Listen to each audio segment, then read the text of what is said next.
Developers never turn these three VS Code settings off.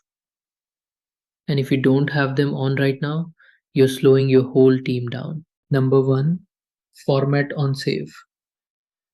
Every time you hit save, your code auto formats itself. Clean, consistent, done. Here's why this matters. Your team is using CI pipelines, doing code reviews on GitHub, shipping fast. The last thing anyone wants to debate in a PR is whether your brackets are on the right line. Turn this on, pair it with prettier, and formatting wars are dead forever. Number two, inlay hints.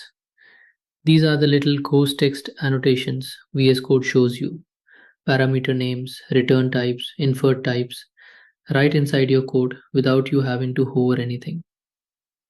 If you're working in TypeScript, Go, or Rust, which most developers are, this is non negotiable. You stop jumping to definitions every 30 seconds. You understand what a function expects just by reading it.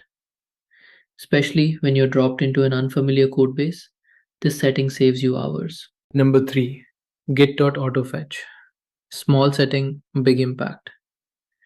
You know that little branch name sitting at the bottom of your VS Code?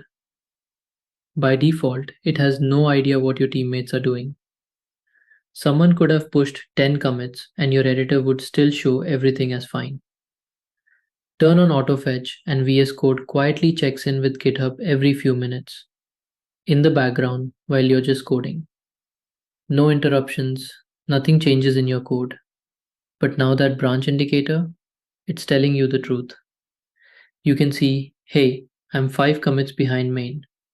Before you try to merge, before you hit a conflict, before your build breaks. It's basically VS Code tapping you on the shoulder and saying, so that you know, things have changed. Three settings, 2 minutes.